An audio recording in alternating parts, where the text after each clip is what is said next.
Is-sigurtà kienet it-tema prinċipali wara l-proposti mħabbra mill-kap tal-Partit Nazzjonalista Alex Borch. Dr. Borch ringrazzja lil ħaddiema tal-korpi dixxiplinati u qal li hemm bżonn li jingħataw aktar riżorsi għodda u appoġġ biex jaqdu dmirijiethom. Għalli Gvern Nazzjonalista jinvesti fil-forzi tal-ordni biex jattira l-aqwa nies, jitejjeb l-infrastruttura u jinvesti fil-ħaddiema. Gvern ġdid Nazzjonalista ser ikun qed jinvesti bi sħiħ fl-infrastruttura, fir-riżorsi u fil-ħaddiema fiħdan il-forzi tal-ordni ġewwa pajjiżna.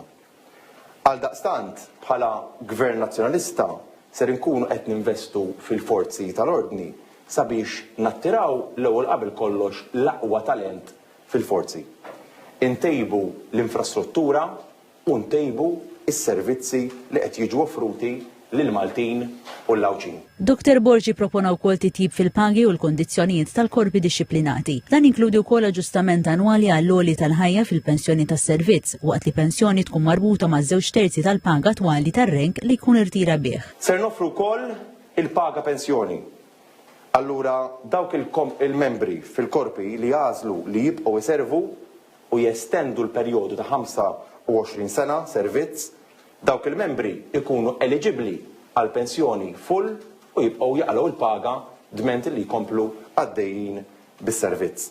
Ħabbar ukoll li Gvern Nazzjonalista jagħmel skema biex ex-membri tal-korpi dixxiplinati jitħajru jidħlu lura fis-servizz. Ħabbar ukoll bord indipendenti biex jisma' każijiet ta' membri li jħossu li sofrew inġustizzji. Dr. Borch wiet ukoll li jinfetħu mill-ġdid l-asis li qal li jingħalqu fl-aħħar snin u jsir xogħol ta' rinnovar biex ikollhom aktar riżorsi u ambjent aħjar għax-xogħol. Ix-Shadow Minister għall-Intern u s-Sigurtà Darren Karabot qal li l-ftuħ tal-asis irid isir b'mod gradwali skont il-prijorità u r-riżorsi disponibbli. Dwar il-Forzi Armati ta' Malta, Dr. Borch propona investiment strateġiku fl-modernizzar tal-kapaċitajiet tagħhom b'enfasi fuq cyber security, difiża nazzjonali u r-rispons għall-emerġenzi ta' tiftix u salvataġġ. Għalli Dipartiment tal-Protezzjoni Ċivili kollu sistema diġitali ta' blueprints tal-binijiet biex il-ħaddiema jkollhom aċċess immedjat għal pjanti ta' siti waqt emerġenzi u operazzjonijiet ta' salvataġġ. Ippropona wkoll aktar dixxiplina u riabilitazzjoni fil-ħabs biex jgħin li l-ħabsin jintegraw aktar fis-soċjetà. Dan b'opportunitajiet ta' studju ta' xogħol fil-komunità.